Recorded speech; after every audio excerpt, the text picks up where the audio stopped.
I remember going into the studio and everybody, all the nominees were sitting there, and I heard behind me somebody saying, "Body Smith?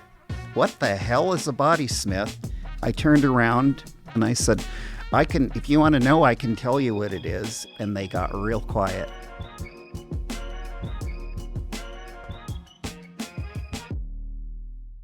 Hi, I'm Anna Michelle, and welcome to Producers Corner, where we spotlight diverse voices and content creators in East Multnomah County and beyond. Today, I'm speaking with Larry Smith, who we did not tell him to wear that MetroEast shirt. I love this shirt, though. Thanks for repping us. Larry Smith started producing content with MetroEast Community Media in 1985, when we were then known as Multnomah Cable Access. He's the host and producer of the Body Smith Workout, a fitness series, which has been in continuous production since 1986. He was the winner of the Alliance for Community Media's Hometown Media Award in 2018, 2020, 2021, and 2022. He also produces a number of home-based video programs, which he shares on YouTube and MetroEast's cable channels. If you like this interview, please follow us and leave us a review wherever you're tuning into this podcast. And now, my conversation with Larry. Okay, Larry, I'm interested to hear more about the Body Smith Workout. What's your background and how do you come up with the idea for the series? I became a fitness instructor in 1984. And for some reason, I was reading the Oregonian newspaper, and it was talking about a fitness program that was produced at what was then known as Multnomah Community Access. And so somehow I got in contact with the producer of that program and appeared as a guest several times. And to put it mildly, the program was a little disorganized. And so a partner and I decided, I think we can do it better and have the creative control. And so we started doing it together. And then in 1992, I started doing a solo program with just me and half an hour format. Wow. So did you always have an idea to broadcast your programs, or was that something that was like really just inspired by what you saw? I hadn't really thought of it before, but then at that point, everybody was having a fitness video. They were just popping out everywhere. Also, I'm going to tell on myself. I auditioned to the Hot Fitness show that was going on from what was then known as Rogers Cable. And it was professionally produced. I was kind of skinny and I had braces and I didn't get selected. And so that's when I thought, well, maybe I can just take it and do something of my own. What made it even worse is that two people I know were selected over me. And they still regret it to this day, I'm sure. What happens during your show? Can you outline that for us? Like, what's the setup? Who's involved? How's it all done? Well, it's basically, I do it in studio now. There was a while that we were doing remote programming. At that point, the facility would send out a truck and a staff person to actually work with us and troubleshoot. And then it became where the producer would have to arrange for transportation and set up for all their own equipment. And I got kind of lazy, and then MetroEast built this wonderful studio here in Gresham with all of the equipment right here. When we'd go out on remote, sometimes somebody might forget to put some kind of a splitter in the box or something, and we'd have to send someone all the way back to Gresham to get it. So now we're set up in the studio. We have a 4-hour time window. We do 2 programs, and I like to do a variety of fitness activities so that hopefully it's somebody that just about anyone can make use of. So were you filming somewhere else before MetroEast, or was that Multnomah Cable Access, like formerly MetroEast? Yeah, Multnomah Cable Access morphed into, I think it was then Multnomah Community Television. And then it became MetroEast Community Media. With MetroEast, it's more than just television. It's the podcasts. It's just so many different things. And there's so many different ways, different venues and forms of media now than there were back in 1985. Right. Yeah, that was actually one of my questions for you is what has the evolution been like since you've been with us for so many years, from the old location to the new location, and as technology changes? How has your show weathered the change? Well, it's been interesting because I'm not exactly an expert when it comes to technology. And so I had to learn. And I think I was well into my 30s before I ever touched a computer. And that was just for work related things that you had to memorize. And so back in the 80s, the studio was just basically located in a couple of classrooms at Mount Hood Community College in a small studio. The editing process was analog, and there were huge editing stations and 3/4 inch video. Then at some point, it started to go more into a digital format. The tapes that we use were much smaller, and now there's none of that. I remember carrying these huge pack of on my bicycle of 3/4 inch tapes back and forth to this and another studio. Now you don't have to do that. You can submit everything online. So it's much easier on the back and just much easier overall. I'm sure. Are you from the Portland area? Yeah, I don't know if you'd call myself a native. I've lived in the Portland area since I was 6 weeks old, so I'm pretty close. Yes, I would say that's a native, I think. Yeah, pretty close. Yeah. I'm interested in what is something that you're proud of that you've accomplished, either with the show or with, I know you have your YouTube channel, anything that comes to mind that is a notable achievement. Well, it was kind of interesting because in 2018, one of the staff members contacted me and said, we, MetroEast, would like to enter your program in the, what was it called, the Best of the Northwest competition. I think I'd entered one competition once, and I don't know if I can say this, but I'm going to anyway. One of the staff members, and I think that we were rated on a 1 to 5 scale, and we were getting mostly 3s and 2s because we did get the feedback. And I thought, well, this type of programming just is not, people think it doesn't have any kind of a social significance. And so it's probably never going to gain traction in any kind of a competition. One of the staff members at the time said, well, she had a great sense of humor. And she said, well, probably if you had something like lactating lesbian mothers as guests on your program, it might. Did you do that? We never did. Well, first of all, I didn't know how to reach them, but I have really made an attempt to have people on the program that resembled the community, and whether it's ethnically or different lifestyles. We once had a program where there was a man who was a paraplegic, and he had one of the camera people that I had that used, and the guy that it was directed said he knew a guy. Have you ever considered having a guy in a wheelchair?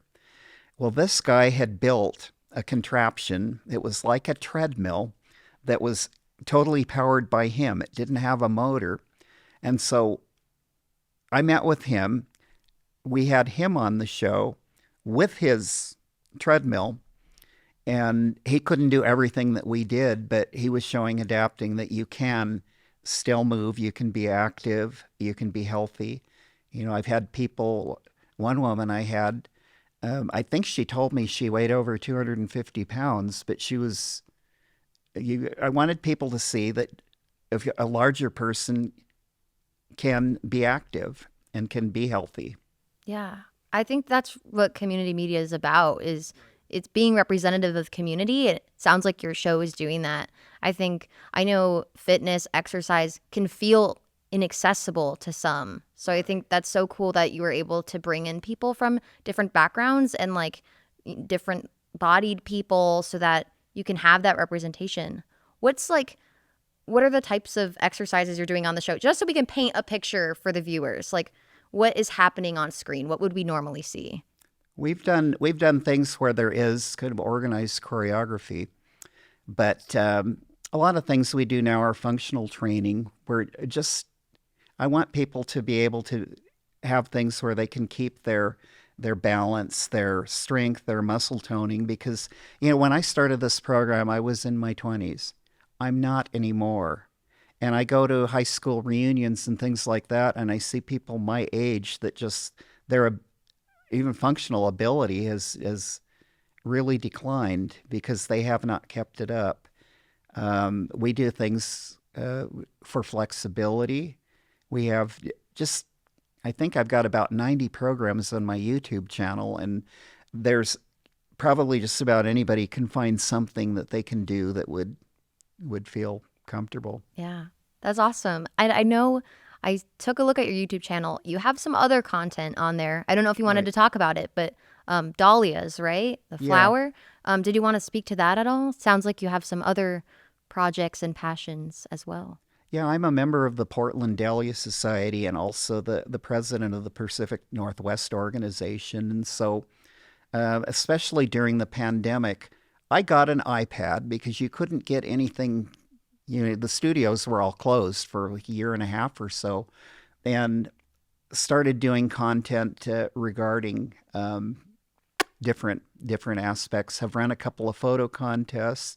We couldn't have a Dahlia show that year, an annual show, so I had people send in pictures of dahlias staged as if they were going to be shown, and um, anything like that to just kind of keep people engaged and interested. Yeah. That was a time, COVID, quarantine, all of that. We had to be really creative and find new technologies and ways to communicate with people. It's amazing that we're able to be back in the studio space now. Mhm. I asked you something that you achieved. Were there any, on the flip side, any challenges, anything that you had to overcome? Well, it's interesting that I'll go back to the Best of the Northwest nomination. I was very surprised to find that my show was made a finalist. And the convention that year was for the organization was held in Portland down at the Open Signal building. And so I thought, well, we were all invited to the awards ceremony. I thought, well, my show's not going to win, but I'll go anyway. It was interesting because there were two nominees in each category and one winner. And in my category, there were three. It was in sports coverage, which I don't really think of the program that I do as a sport, but it didn't fit anywhere else. So I thought, well, sports, football, basketball game, or soccer, things like that. So what was nominated, my competition was a football game and a basketball game.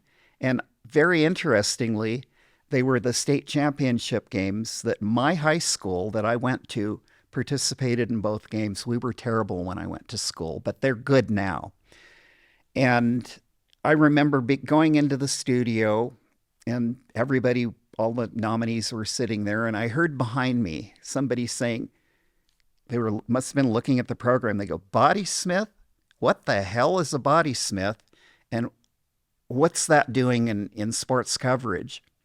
If you've ever had a moment where you thought, I wish I knew what to say, I didn't have one of those moments.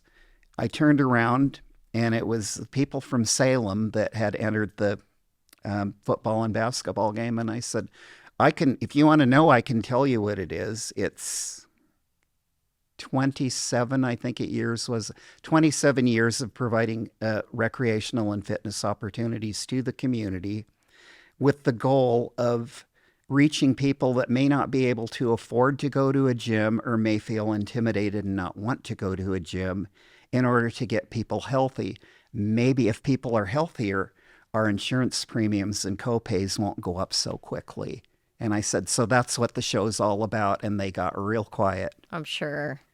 They, of course, won. Well, I think it was the basketball game. And then about a week later, I got an email from MetroEast and it said, look at this. And it was a listing of several MetroEast programs that had won the National Alliance for Community Media Award, and mine was one of them. So I called my buddy Seth and I said, wait a minute, was my show entered in this competition?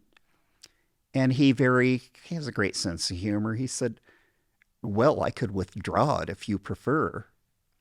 And at that point, MetroEast contacted me about a week later and said, if we could send some volunteers to the convention in Baltimore, would you be interested in going if we could raise the funds for that? And somehow that came through. And me and three other volunteers got a nice trip to Baltimore, and we were able to attend the awards ceremony. So I would say that's one of my favorite stories about the whole thing. And I've got to admit this, I've done a lot of things in my life. I was 61 years old at the time and have actually had a lot of success. And at that moment, I think that was the first time I ever felt like a winner in life. So I have MetroEast, I owe that to. Wow. It I was did not know that. Just kind of like going over the hump. Yeah, that's incredible that you were able to go to Baltimore, the 3 volunteers. I mean, when you're doing a service like this to the community, like you very eloquently said, it's nice to receive recognition. I think a lot of creators don't seek recognition, but it's nice to receive it. It's an acknowledgement of what you're doing, and I think that was a big acknowledgement. Yeah, I never expected it. And actually, with the Best of the Northwest, where my show did not win, I remember going home and thinking, well, it's an honor to be nominated. You always hear that from like the Academy Awards, and then they go home and cry. It really was an honor. You ask about challenges. It's sometimes a challenge to you. Here I'm asking people to come out and help me with my show, and there's no compensation, no financial compensation. People are busy. I think people have more things going on. They're busier than ever. So it's always a challenge to get enough people to come here. And you'll run into sometimes people that something will come up. Either they'll get sick or they got a free ticket to a concert they've been wanting to go to. And you've got to understand that because we're working with volunteers. They have lives. But somehow, one way or another, we always seem to get enough people to come through to do the important functions. Yeah, and I've heard your show is a very fun one to be on. It's one of our larger ones. How many crew do you usually have? Usually, it just all depends. Usually, probably between 5 and 7 crew work on the show. Since the COVID shutdown, though, I had a very reliable crew that I'd worked with for years and years and years and years. They all were starting to age out. And so this year I had to do some very creative things, work with the staff here to help get volunteers and reach out to some people that I'd never heard of, cold calls, which is always real difficult. So there have been a couple of programs where we probably had a dozen people, and it's like, these people are here. You don't want them to feel like, well, I'm just standing around doing nothing. So then it's a challenge of finding a job and a function for each person. They come in also having specific goals that they want to work on. Some of them might want to get involved in the control room and do some directing or switching. Other people are more interested in working the cameras or other technical aspects. So it's just a matter of hopefully matching people to things that they want to learn from. Yeah, I think it's an entirely different or maybe just unique experience of working with volunteers because, as we've mentioned, this podcast is produced by some awesome volunteers who are behind our cameras or on sound. And so those are things that we've encountered as well. But I think it's a mutually enriching opportunity, versus working with a set crew to work with volunteers and be able to, when you can, encourage their interests. So, and that in a way, that's another way that it sounds like you're giving to the community. Yeah, my show and in all the shows really that are produced here would not happen without the help of the volunteers. I've met people that I probably would never meet just in my daily living that it can really kind of enriched my life. We have a lot of different students that come in that are just getting kind of into the process, and uh, some of them with their technical knowledge are miles ahead of anything that I could ever do. What technical knowledge have you built up along the way? I know you said it wasn't your strength, but I'm sure you have some understanding of the equipment. I have a maybe a basic understanding. It's kind of you life is about learning, and I'm always willing to. I've been called in occasionally for staff productions, like when there have been holiday things that, and they've put me on something I've never done before, like running the teleprompter. How do I do this? Well, it's a great way to get experience at things that you're not experienced in. And generally, as a volunteer, you're not going to get fired if you make a mistake. I haven't been fired yet. So right now, making videos is super accessible. A lot of people can create content. You've been creating content with us for a while. How are you distributing your content? I think it's difficult for some people to have their stuff seen on TV. There's kind of a very mainstream media, Hollywood, a very narrow selection of stories and programs we get to see. So yeah, maybe this is a few questions wrapped in one, but what are your thoughts on that? And what has it been like distributing your show? It started out as just television in the beginning. And so sometimes from that, people wanted videotapes, like the VCR, or beta, or things like that. So I actually spent time in here copying in real time videos. So if it's a half-hour program, hour program, that's how long it took. Things are different now, fortunately. I've done a lot of sharing the link to my YouTube channel with people out in the community, which they were very appreciative of during the pandemic. And also, I still teach fitness classes. I've been doing that in 2 months, it'll be 40 years. And people that take the classes with me, I've given also the link to the channel so they can see it. I'm not good at social media. I'm not on all the sites or anything. So I could probably, if I were, distribute it a lot more widely. But really, when you think of it, you have all these people on social media that they call themselves influencers. They're there to make money at it. I'm not. That's not my interest. It's community service for me. But in a way, I probably was one of the first influencers when it comes to fitness. Yeah, no, you had me thinking back to the producing videos from home during COVID. There were a ton of people, myself included, who started watching fitness videos on YouTube. Did you notice that at all, that there was an uptick in people who were watching these types of videos? Yes, and there's also an uptick in people making those kind of videos, because it's just real easy. I'd go out into my backyard, and I have a garden. I did one show, and I think it's still even on the channel somewhere, but I decided I'm going to do, like, my first 10-minute segment, the garden has just been planted. You see a lot of bare ground. And then about 3 weeks later, I did the second 10-week segment. Same clothing, same everything like that.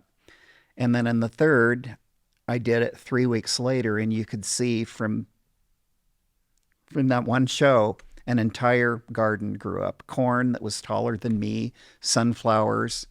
And so I did a lot of different kind of programming just with an iPad. And that's, it was just real easy. And people are doing a lot more. Still are people doing things in the studio with the high fancy equipment, but even with cell phones and other types of equipment, the resolution's pretty good. The iPads and things like that, you can get some good programming out of it. So with that and the internet and social media, there's just a lot more stuff available Yes. now. And there's merits to both. I think for certain productions, it's nice to have professional equipment, nice to have the studio, but it also, especially, with our educational programming, with the people we serve, we found it really helpful to teach the iPads. It's so accessible, like you were saying, and good quality iPads, iPhones. I think, right now we're filming this podcast with DSLR cameras, but there's a lot of video podcasts that do it with the iPhone. So part of this is we're training on different equipment. Right now we're sticking with these cameras, and I haven't talked to the other hosts about this, but I'm like, maybe we could do one with the iPad or the iPhone.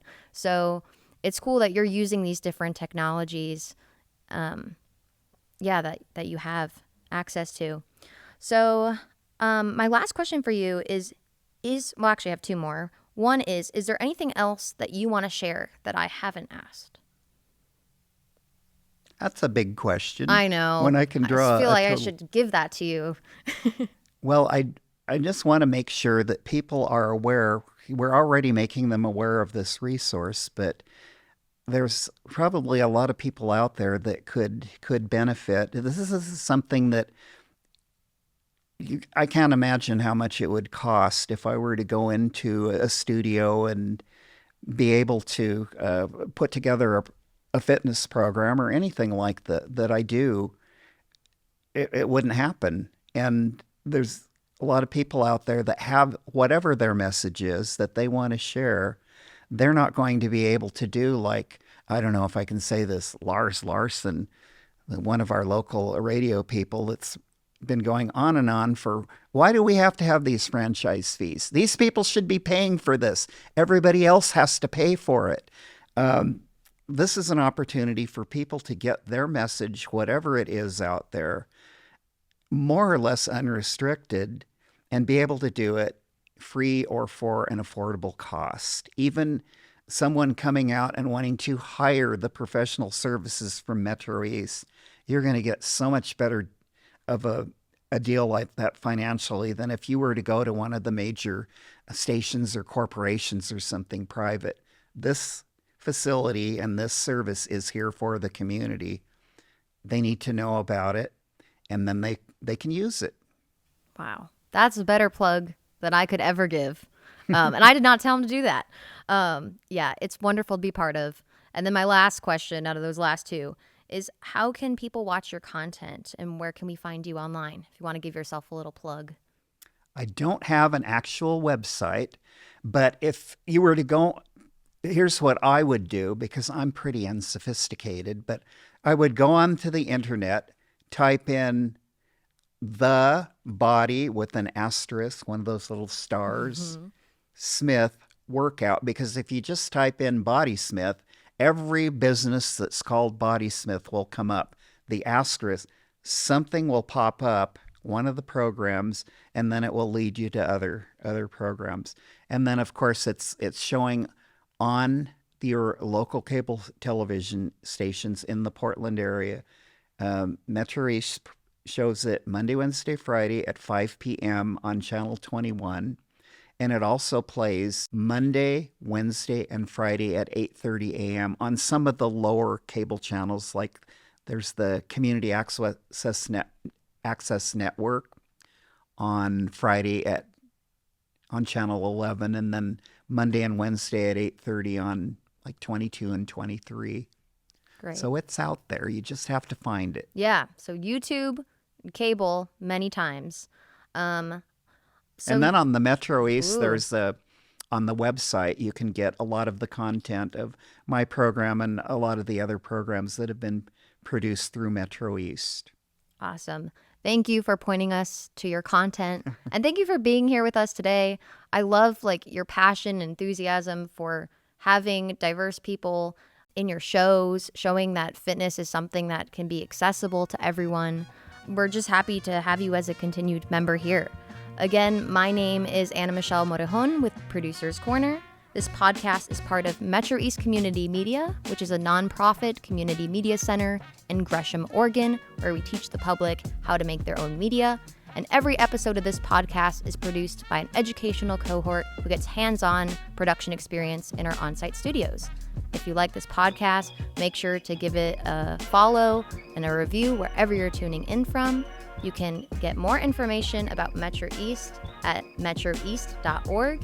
Follow us on Instagram, Facebook at MetroEast Media. Thanks for listening, and we'll see you on the next episode.